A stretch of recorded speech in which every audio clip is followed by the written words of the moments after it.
दोस्तों, इस कहानी की शुरुआत होती है यूपी के महाराजगंज से और इसका दुखद अंत होता है महाराष्ट्र के नालासोपारा में।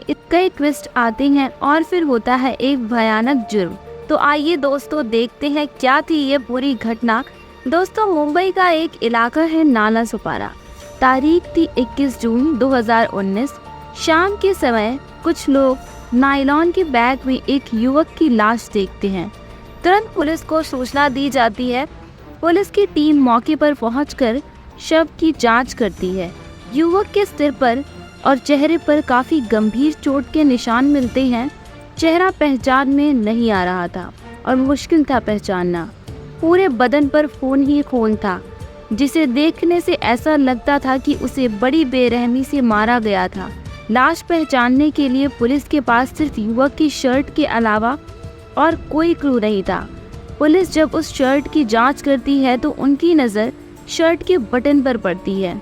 दरअसल शर्ट के जो 4 बटन थे वह बाकी बटन से ज़्यादा चमकदार और डिज़ाइनदार थे। ऐसा लगता था कि उन्हें किसी खास वजह से लगाया गया है। अब पुलिस शर्ट के कॉलर पर टेलर का नाम चेक करती है। पुलिस को टेलर का नाम मिल जाता है और यह भी कि उसकी दुकान मुंबई 6 में है। थोड़ी पूछताछ के बाद पुलिस उस दुकान को ढूंढ लेती है और टेलर को मरने वाले की फोटो और शर्ट दिखाती है, जिससे टेलर पहचान लेता है और यह बताता है कि ऐसे डिजाइनदार बटन वाली शर्ट उसका ग्राहक कृष्णा सिलवाया करता था। अब पुलिस उसका पता पूछती है, तब टेलर बताता है कि वह उसका एड्रेस तो नहीं जानता, लेकिन उसने एक बार मुंबई सेंट्रल में किसी मुस्लिम होटल में काम करने की जानकारी दी थी। कुछ कोशिश के बाद पुलिस उस होटल को ढूंढ लेती है जिसमें कृष्णा काम करता था। होटल का मालिक कृष्णा को पहचान लेता है और बताता है कि वह 3-4 दिन से होटल ही नहीं आया। उसके बारे में कोई जानकारी नहीं है, लेकिन उसका एक दोस्त है जो भाईंदर में रहता है। लेकिन हैरानी वाली बात यह है कि वो भी 3-4 दिन से होटल ही नहीं आ रहा है। पुलिस तुरंत उसके दोस्त के कमरे पर पहुंच जाती है। कृष्णा का दोस्त कमरे पर ही मिल जाता है। पुलिस उससे कृष्णा के बारे में पूछती है और यह भी कि वह 4 दिन से होटल क्यों नहीं आया। इस पर वह बताता है कि वह काफी बीमार है। उसकी हालत देखकर पुलिस को भी उसकी बातचीत सही लगती है और पुलिस उससे कृष्णा की पर्सनल लाइफ के बारे में पूछती है। वह बताता है कि कृष्णा नालासोपारा में एक लड़की के साथ रहता था।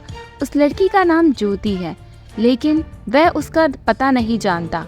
इस जानकारी के साथ पुलिस कृष्णा का फोन नंबर भी ले लेती है ताकि उसकी कॉल डिटेल के साथ कोई सुराग का पता लगाया जा सके। अब पुलिस कृष्णा के फोन की कॉल डिटेल चेक करती है और उन्हें एक नंबर मिलता है जिस पर आखिरी बार कृष्णा की बात हुई थी। पुलिस उस नंबर पर कॉल करती है जो एक लड़की उठाती है। पुलिस को लगता है कि शायद वही ज्योति है। वह लड़की नालासोपारा के प्रगति नगर बिल्डिंग में रहती थी। पुलिस उसकी एड्रेस पर पहुंचती है। पूछताछ में वो लड़की बताती है कि उसका नाम ज्योति नहीं है और ना ही वह कृष्णा को जानती है। इस बार पुलिस उसे कृष्णा की फोटो दिखाती है, लेकिन फोटो देखकर भी लड़की ने इस बात से इनकार कर देती है कि वह कृष्णा को जानती है।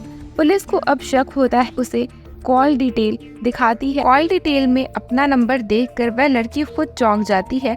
फिर सोचने लगती है और बताती है कि उसका फोन कुछ दिनों पहले ज्योति ने यह कहकर मांगा था कि उसे अर्जेंट कॉल करनी है और उसका फोन बंद है। पुलिस उस लड़की ज्योति का पता पूछती है। वह बताती है कि ज्योति इसी बिल्डिंग में 3rd फ्लोर पर रहती है। पुलिस तुरंत ज्योति के पते पर पहुंचती है। दरवाजा बाहर से बंद होता है। अब पुलिस समझ जाती है कि कहीं ना कहीं वह सही दिशा में जा रही है। कमरे का दरवाजा तोड़ा जाता है।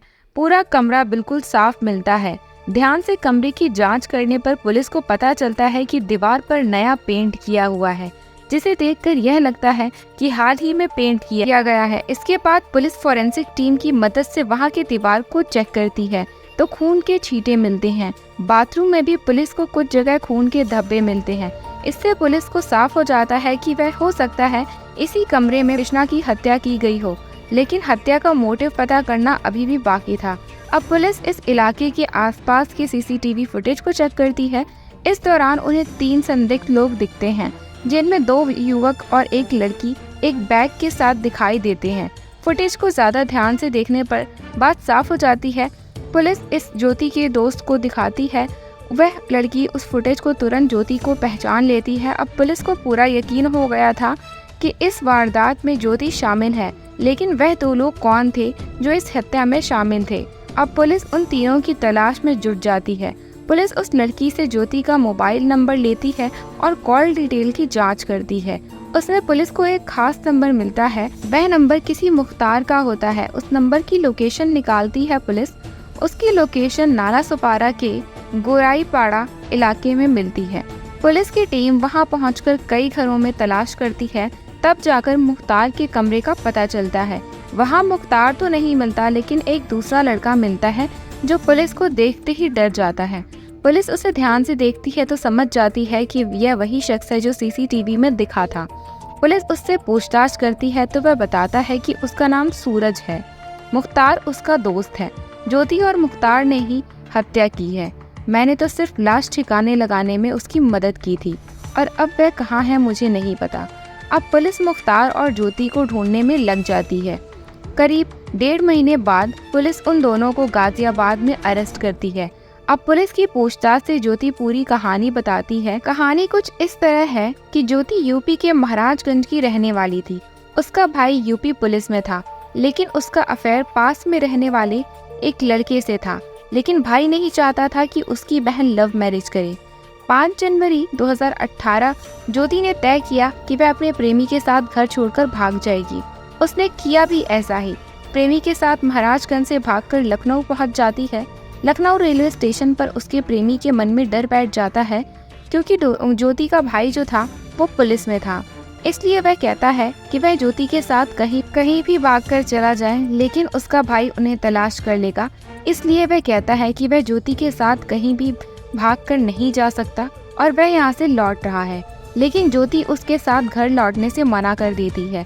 इस तरह उसका प्रेमी उसे स्टेशन पर छोड़कर चला जाता है। अब ज्योति अकेले तन्हा रो रही थी।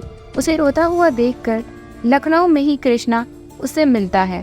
वह ज्योति को प्यार से समझाता है, फिर अपने साथ मुंबई चलने को कहता है। कृष्णा की दरियादिली देखकर ज्योति खुश हो जाती है। वह उसके साथ मुंबई आ जाती है। दोनों नालासोपारा में ओसवाल नगरी में रहने लगते हैं। कृष्णा होटल में काम करता था। ज्योति भी कुछ काम ही तलाश कर रही थी। इस तरह कई महीने गुजर गए।